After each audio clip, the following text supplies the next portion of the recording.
ನಮಸ್ಕಾರ ಸ್ನೇಹಿತರೆ, ನಾನು ಹನುಮಂತ್ ಮಾಗಿ. ಸ್ನೇಹಿತರೆ, ಕಳೆದ 2 ದಿನಗಳ ಹಿಂದೆ ಒಂದು ಅಮಾನವೀಯ ಘಟನೆ ಕುರಿತಾಗಿ ವಿವರವನ್ನ ನಿಮ್ಮ ಮುಂದೆ ಇಟ್ಟಿದ್ದೆ. ಒಬ್ಬ ವ್ಯಕ್ತಿ ಕೇವಲ 1.5 ಗಂಟೆಗಳಲ್ಲಿ 6 ಜೀವಗಳನ್ನು ಬಲಿ ಪಡೆದುಕೊಂಡು ಆತ ತಲೆಮರೆಸಿಕೊಂಡು ಬಿಟ್ಟಿದ್ದ. ಇದೀಗ ಅಂತಿಮವಾದಂತಹ ಒಂದು ಬಿಗ್ ಟ್ವಿಸ್ಟ್ ಕೂಡ ಸಿಕ್ಕಿದೆ. ಅಂದ ಹಾಗೆ ಆ ಒಂದು ಆರೋಪಿ ಇಲ್ಲಿವರೆಗೂ ಏನೇನೆಲ್ಲ ಮಾಡ್ತಾ ಇದ್ದ, ಆ ಆರೋಪಿ ಮಾಡಿದಂತ ಅಮಾನವೀಯ ಘಟನೆ ಏನು, ಇಲ್ಲಿ ಪೊಲೀಸ್ ಇಲಾಖೆಯವರು ತೋರಿರುವಂತಹ ನಿರ್ಲಕ್ಷ್ಯತನದಿಂದಾಗಿ 6 ಜನಗಳ ಪ್ರಾಣವನ್ನು ಕಳೆದುಕೊಳ್ಳೋದಕ್ಕೆ ಹೇಗೆ ಸಾಧ್ಯವಾಯಿತು, ಆತ ಮಾಡಿದಂತಹ ಆ ಗಣಂದಾರಿ ಕೆಲಸವಾದರೂ ಏನು, ಈ ಕುರಿತಾಗಿ ಒಂದಿಷ್ಟು ಮಾಹಿತಿನ ಕಳೆದ ವಿಡಿಯೋದಲ್ಲಿ ನಾನು ನಿಮ್ಮ ಮುಂದೆ ಇಟ್ಟಿದ್ದೆ.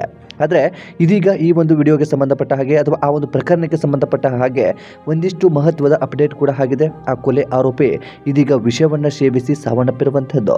ಅಂದ ಹಾಗೆ ಆ ಒಂದು 16 ವರ್ಷದ ಬಾಲಕಿಯ ಮೇಲೆ ಈ 35 ವರ್ಷದ ವ್ಯಕ್ತಿ ಕಣ್ಣಿಟ್ಟಿದ್ದಾದರೂ ಹೇಗೆ, ಅವರ ಪರಿಚಯ ಹೇಗಿತ್ತು, ಅವರ ನಡುವೆ ಸಲುಗೆ ಅಂತದೆಲ್ಲವೂ ಕೂಡ ಬೆಳೆದುಕೊಂಡಿದ್ದ, ಆ ಕುಟುಂಬ ಆತನ ಜೊತೆಗೆ ಒಡನಾಟವನ್ನು ಹೊಂದಿದ್ದ, ಈ ಕುರಿತಾಗಿ ಒಂದಿಷ್ಟು ಮಹತ್ವದ ಅಪ್ಡೇಟ್ ಕೂಡ ಇದೀಗ ಸಿಕ್ಕಿದೆ. ಕೊನೆಯದಾಗಿ ಸೆಲ್ಫಿ ವಿಡಿಯೋ ಒಂದನ್ನ ಆತ ಮಾಡಿಟ್ಟು ಸಾವನ್ನಪ್ಪಿರುವಂತಹದ್ದು. ಆ ಸೆಲ್ಫಿ ವಿಡಿಯೋದಲ್ಲಿ ಅಸಲಿಗೆ ಏನಿದೆ, ಈ ಕುರಿತಾಗಿ ಒಂದಿಷ್ಟು ಮಾಹಿತಿಯನ್ನ ಗಮನಿಸ್ತಾ ಹೋಗೋಣ.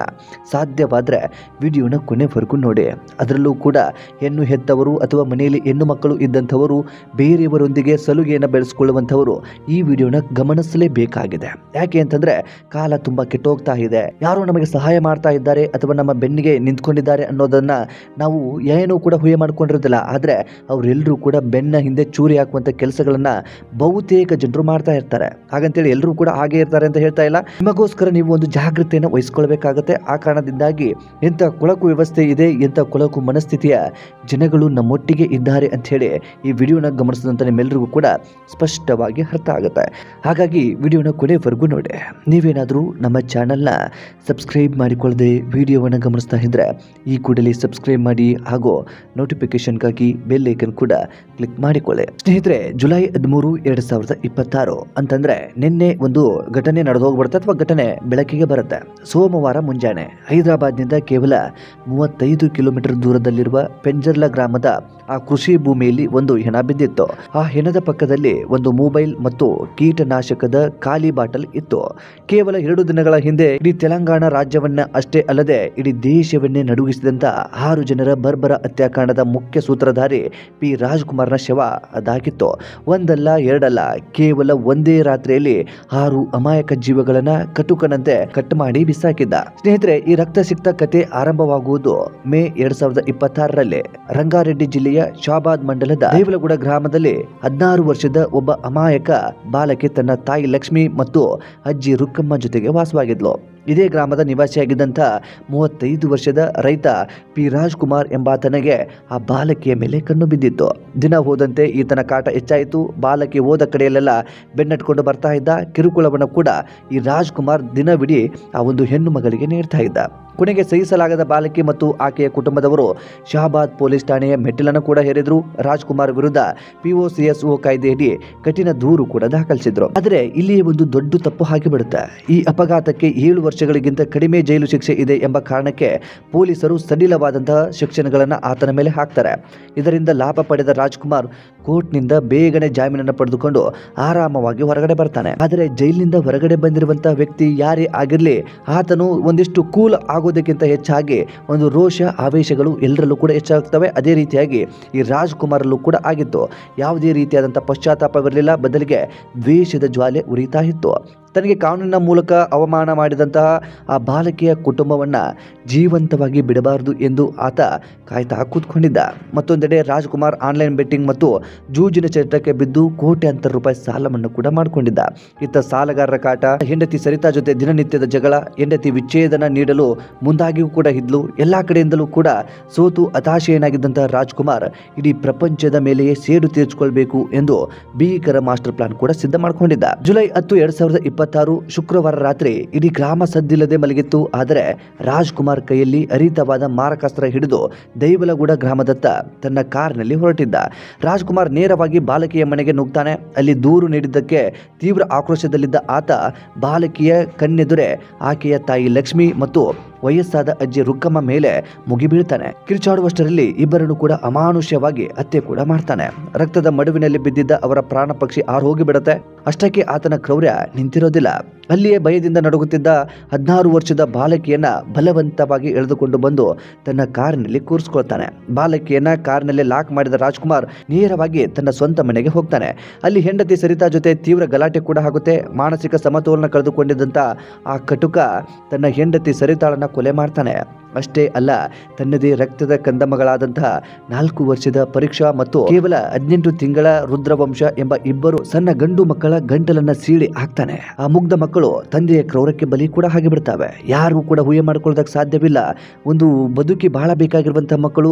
ಅದೇ ರೀತಿಯಾಗಿ ಇನ್ನೂ ವಿಶೇಷ ಅಂತಂದ್ರೆ ಅವು ತನ್ನದೇ ರಕ್ತದ ಮಕ್ಕಳು ಅಂತಂದ್ರೆ ಹೆಂಡತಿ, ತನ್ನ 2 ಮಕ್ಕಳು, ಅದರಲ್ಲೂ ಕೂಡ ಮುಗ್ಧ ಮಕ್ಕಳು. ಒಂದು ಪ್ರಪಂಚದ ಬಗ್ಗೆ ಅರಿವೇ ಇರಲಿಲ್ಲ. ಬದುಕಿ ಬಾಳಬೇಕಾದಂಥವರು ಕೊಲೆ ಅಂದ್ರೇನು, ಸಾವಂದ್ರೇನು ಅಥವಾ ಈ ಒಂದು ನೋವುಗಳಂದ್ರೇನು ಏನು ಕೂಡ ಪರಿಚಯ ಇಲ್ದಿರುವಂತಹ ಆ ಮುಗ್ಧ ಮಕ್ಕಳನ್ನು ಕೂಡ ಈತ ಕೊಂದು ಬಿಡ್ತಾನೆ. ಮನೆಯಲ್ಲಿ 5 ದಿನಗಳನ್ನ ಉಳಿಸಿದ ರಾಜ್ಕುಮಾರ್ ಮತ್ತೆ ಕಾರಿನ ಬಳಿ ಬರ್ತಾನೆ. ಕಾರಿನಲ್ಲಿ ಒತ್ತೆಯಾಳಾಗಿದ್ದಂತಹ ಆ ಬಾಲಕಿಯನ್ನ ಸ್ಥಳೀಯ ಕೆರೆಯ ಬಳಿ ನಿರ್ಜನ ಪ್ರದೇಶಕ್ಕೆ ಕರೆದುಕೊಂಡು ಹೋಗ್ತಾನೆ. ಅಲ್ಲಿ ಆಕೆಯನ್ನ ಬರ್ಬರವಾಗಿ ಕೊಲೆ ಮಾಡಿ ಶವವನ್ನು ಎಸೆದು ಕತ್ತಲಿನಲ್ಲಿ ಮಾಯವಾಗಿ ಬಿಡ್ತಾನೆ. ಕೇವಲ 1.5 ಗಂಟೆಯಲ್ಲಿ 6 ಅಮಾಯಕ ಜೀವಗಳು ಈ ಭೂಮಿಯಿಂದ ಇಲ್ಲದಂತೆ ಮಾಡಿಬಿಡ್ತಾನೆ. 6 ಕೊಲೆಗಳನ್ನ ಮಾಡಿದ ನಂತರ ರಾಜ್ಕುಮಾರ್ ತಾನು ಮಾಡಿದ ಪಾಪದ ಅರಿವಾಗುತ್ತೆ. ರಾತ್ರಿ 11:50 ಆಸುಪಾಸು ತನ್ನ ತಂದೆಗೆ ಫೋನ್ ಕೂಡ ಮಾಡ್ತಾನೆ. ಹಲೋ ಎಂದ ತಂದೆಗೆ ಆತ ಹೇಳಿದ ಮಾತು ಕೇಳಿ ತಂದೆಯ ಕಾಲು ಕೂಡ ನಡುಗೋದಕ್ಕೆ ಪ್ರಾರಂಭಿಸಿಬಿಡ್ತವೆ. ನನ್ನನ್ನು ಕ್ಷಮಿಸಿಬಿಡಿ, ನಾನು ಆ 2 ಕುಟುಂಬಗಳನ್ನ ಸಂಪೂರ್ಣವಾಗಿ ಮುಗಿಸಿದ್ದೇನೆ. ಈಗ ನಾನು ಕೂಡ ಬದುಕುವುದಿಲ್ಲ, ನನ್ನ ಜೀವನ ಮುಗಿಸಿಕೊಳ್ಳುತ್ತೇನೆ ಎಂದು ಹೇಳಿ ಫೋನ್ ಕಟ್ ಮಾಡಿ ಫೋನ್ ಅನ್ನ ಸ್ವಿಚ್ ಆಫ್ ಕೂಡ ಮಾಡ್ಕೊಳ್ತಾನೆ. ಗಾಬರಿಗೊಂಡಿರುವಂತ ತಂದೆ ತಕ್ಷಣ ಪೊಲೀಸರಿಗೆ ಮಾಹಿತಿಯನ್ನ ನೀಡ್ತಾರೆ. ಆದ್ರೆ ಎಂಥ ನಾಲಾಯಕ ಪೊಲೀಸರು ಅಂತಂದ್ರೆ ಮರುದಿನ ಮುಂಜಾನೆ ಈ ಭೀಕರ ಸುದ್ದಿ ಹೊರಬರ್ತಿದ್ದಂತೆ ಇಡೀ ರಾಜ್ಯವೇ ಸ್ತಬ್ಧವಾಗಿ ಬಿಡುತ್ತದೆ. ಆದ್ರೆ ಮೃತರ ಕುಟುಂಬದಸ್ಥರು ಮತ್ತು ಗ್ರಾಮಸ್ಥರ ಆಕ್ರೋಶ ಮುಗಿಲು ಮುಟ್ಟೋದಕ್ಕೆ ಪ್ರಾರಂಭಿಸುತ್ತೆ. ನಾವು ಪೊಲೀಸರಿಗೆ ಮೊದಲೇ ಹೇಳಿದ್ದೆವು, ಆತನಿಂದ ನಮಗೆ ಜೀವ ಭಯ ಇದೆ ಎಂದು. ಆದರೆ ಪೊಲೀಸರು ಲಂಚ ಪಡೆದೋ ಅಥವಾ ನಿರ್ಲಕ್ಷ್ಯ ವಹಿಸಿಯೋ ಆತನಿಗೆ ಜಾಮೀನು ಸಿಗುವಂತೆ ಮಾಡಿದ್ರು. ಪೊಲೀಸರೇ ಈ ಕೊಲೆಗೆ ನೇರ ಹೊಣೆ ಎಂದು ಸಂತ್ರಸ್ತರ ಆಪ್ತರು ಕಣ್ಣೀರನ್ನು ಹಾಕ್ತಾ ರಸ್ತೆಯಲ್ಲಿ ಶವಗಳನ್ನಿಟ್ಟು ಪ್ರತಿಭಟನೆ ಮಾಡೋದಕ್ಕೆ ಪ್ರಾರಂಭಿಸಿದ್ರು. ಪೊಲೀಸರು ತೋರಿದಂತ ಒಂದು ನಿರ್ಲಕ್ಷ್ಯತನದಿಂದಾಗಿ ಇಂದು 6 ಜನಗಳು ಈ ಭೂಮಿ ಮೇಲೆ ಇಲ್ಲದಂತಾಗಿ ಬಿಟ್ಟಿದೆ. ಜೊತೆಗೆ ಆ ಒಂದು ಹಂತಕ ಏನಿದ್ದಾನೆ ಆತನು ಕೂಡ ವಿಷವನ್ನ ಸೇವಿಸಿ ತನ್ನ ಪ್ರಾಣವನ್ನು ಕಳೆದುಕೊಂಡಿದ್ದಾನೆ. ಆತನ ಜೀವದ ಬಗ್ಗೆ ಅವನಿಗೆ ಅರಿವಿಲ್ಲದೆ ಇರಬಹುದು, ಆದರೆ ಈ 6 ಜನಗಳು ಕೂಡ ಬದುಕಿ ಬಾಳಬೇಕಾದಂಥವರು. ಈ 6 ಜನಗಳಿಗೆ ಸಾವಿನ ಬಗ್ಗೆ ಅರಿವು ಕೂಡ ಇರಲಿಲ್ಲ. ತಾವು ಈ ರೀತಿಯಾಗಿ ಕ್ರೂರವಾಗಿ ಕೊಲೆ ಕೂಡ ಹಾಕ್ತೀವಿ ಅಂತ ಹೇಳಿ ಒಂದು ಕನಸು ಕೂಡ ಆತರಲ್ಲಿ ಇರಲಿಲ್ಲ. ಇದೆಲ್ಲದಕ್ಕೂ ಕೂಡ ನೇರ ಹೊಣೆ ಪೊಲೀಸ್ ಇಲಾಖೆ ಅಂತ ಹೇಳಿ ಜನಗಳು ಆಕ್ರೋಶವನ್ನು ವ್ಯಕ್ತಪಡಿಸೋದಕ್ಕೆ ಪ್ರಾರಂಭಿಸಿದ್ರು. ಸಾರ್ವಜನಿಕರ ತೀವ್ರ ಆಕ್ರೋಶಕ್ಕೆ ಮಣಿದಂತ ಸರ್ಕಾರ ಮತ್ತು ಪೊಲೀಸ್ ಉನ್ನತ ಅಧಿಕಾರಿಗಳು ತಕ್ಷಣವೇ ಕ್ರಮ ಕೈಗೊಳ್ತಾರೆ. ಕರ್ತವ್ಯ ಲೋಪ ಎಸಗಿದ ಆರೋಪದ ಮೇಲೆ ಶಹಾಬಾದ್ನ ಸಬ್ ಇನ್ಸ್ಪೆಕ್ಟರ್ ಮತ್ತು ಸರ್ಕಲ್ ಇನ್ಸ್ಪೆಕ್ಟರ್ ಅವರನ್ನ ಅಮಾನತು ಕೂಡ ಗೊಳಿಸ್ತಾರೆ. ಆರೋಪಿಯ ಪತ್ತೆಗಾಗಿ 9 ವಿಶೇಷ ತನಿಖಾ ತಂಡಗಳನ್ನು ಕೂಡ ರಚನೆ ಕೂಡ ಮಾಡಿದ್ರು. ಆರೋಪಿಯನ್ನು ಹುಡುಕಿ ಕೊಟ್ಟವರಿಗೆ 2 ಲಕ್ಷ ರೂಪಾಯಿ ಬಹುಮಾನವನ್ನು ಕೂಡ ಘೋಷಣೆ ಮಾಡಿದ್ರು. ಆದರೆ ಇದೆಲ್ಲವೂ ಕೂಡ ಹೊರತುಪಡಿಸಿ ಇದೆಲ್ಲವೂ ಕೂಡ ಮುಂದುವರೆದು ಪೊಲೀಸರ ಹುಡುಕಾಟ ನಡೆಸುತ್ತಿರುವಾಗಲೇ ಜುಲೈ 13 ಸೋಮವಾರ ಮುಂಜಾನೆ ರಾಜ್ಕುಮಾರ್ ಶವವಾಗಿ ಕಾಣಿಸ್ಕೊಳ್ತಾನೆ. ಆದರೆ ಆತ ಸಾಯುವ ಮುನ್ನ ತನ್ನ ಮೊಬೈಲ್ನಲ್ಲಿ ರೆಕಾರ್ಡ್ ಮಾಡಿದ್ದ ಒಂದು ಸೆಲ್ಫಿ ವಿಡಿಯೋ ಈಗ ಪೊಲೀಸರಿಗೆ ಸಿಕ್ಕಿದೆ. ಈ ವಿಡಿಯೋವನ್ನ ಫ್ಯೂಚರ್ ಸಿಟಿ ಪೊಲೀಸ್ ಕಮಿಷನರ್ ಆಗಿರುವಂತಹ ತರುಣ್ ಜೋಶಿ ಅವರು ಮಾಧ್ಯಮಗಳ ಮುಂದೆ ಬಿಡುಗಡೆ ಕೂಡ ಮಾಡ್ತಾರೆ. ಆ ವಿಡಿಯೋದಲ್ಲಿ ಅಂತಕ ರಾಜ್ಕುಮಾರ್ ತನ್ನ ಕೊನೆಯ ಮಾತುಗಳನ್ನು ಕೂಡ ಹೇಳಿದ್ದ. ವಿಡಿಯೋದಲ್ಲಿ ಆತ ಹೇಳುವುದೇನೆಂದ್ರೆ, ನಾನು ಒಬ್ಬ ಹುಡುಗಿಯನ್ನ ತುಂಬಾನೇ ನಂಬಿದ್ದೆ, ಆಕೆಯ ಕುಟುಂಬಕ್ಕಾಗಿ ಎಲ್ಲವನ್ನು ಕೂಡ ಮಾಡಿದೆ. ಆದರೆ ಆಕೆ ಮತ್ತು ಆಕೆಯ ಮನೆಯವರು ನನ್ನನ್ನು ಎಲ್ಲ ರೀತಿಯಲ್ಲೂ ಕೂಡ ಬಳಸಿಕೊಂಡ್ರು. ಕೊನೆಗೆ ನನಗೆ ಮೋಸ ಮಾಡಿದ್ರು, POCS ಕೇಸ್ ಹಾಕಿ ನನ್ನ ಮಾನ ಕಳೆದ್ರು.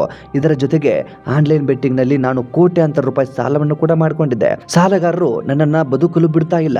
ನನಗೆ ಜೀವದ ಮೇಲೆ ಆಸಕ್ತಿಯೇ ಹೊರಟು ಹೋಗಿದೆ. ನನ್ನ ಈ ಸ್ಥಿತಿಗೆ ಮತ್ತು ನನ್ನ ಸಾವಿಗೆ ಅವರೇ ಕಾರಣ ಅಂತ ಹೇಳಿ ಒಂದು ವಿಡಿಯೋವನ್ನು ಕೂಡ ಆತ ಮಾಡಿಕೊಂಡು ಇಟ್ಟಿದ್ದ. ಆದರೆ ಪೊಲೀಸ್ ಅಧಿಕಾರಿಗಳ ಪ್ರಕಾರ ರಾಜ್ಕುಮಾರ್ ಆನ್ಲೈನ್ ಜೂಜಿನ ಚಟ, ಕೌಟುಂಬಿಕ ಕಲಹ ಮತ್ತು POCSO ಕೇಸ್ನಿಂದ ಉಂಟಾದ ಮಾನಸಿಕ ಖಿನ್ನತೆಯಿಂದ ಹತಾಶೆಯನಾಗಿದ್ದಂತ ಆ ಹತಾಶೆಯೇ ಆತನನ್ನ ಇಷ್ಟೊಂದು ದೊಡ್ಡ ಸರಣಿ ಅಂತಕನನ್ನಾಗಿ ಮಾಡಿತು ಅಂತ ಹೇಳಿ ಅಭಿಪ್ರಾಯವನ್ನು ಕೂಡ ವ್ಯಕ್ತಪಡಿಸ್ತಾ ಇದ್ದಾರೆ. ಮುಖ್ಯ ಆರೋಪಿ ರಾಜ್ಕುಮಾರ್ ಕೀಟನಾಶಕ ಸೇವಿಸಿ ಆತ್ಮಹತ್ಯೆ ಮಾಡಿಕೊಂಡಿರುವುದರಿಂದ ಈ ಪ್ರಕರಣದ ಕ್ರಿಮಿನಲ್ ವಿಚಾರಣೆ ಇಲ್ಲಿಗೆ ಕೊನೆಗೊಳ್ಳಬಹುದು. ಆದರೆ ಈ ಘಟನೆ ನಮ್ಮ ಸಮಾಜ ಮತ್ತು ಪೊಲೀಸ್ ವ್ಯವಸ್ಥೆಯ ಮುಂದಿಟ್ಟಿರುವಂತಹ ಪ್ರಶ್ನೆಗಳು ಸಣ್ಣದಲ್ಲ.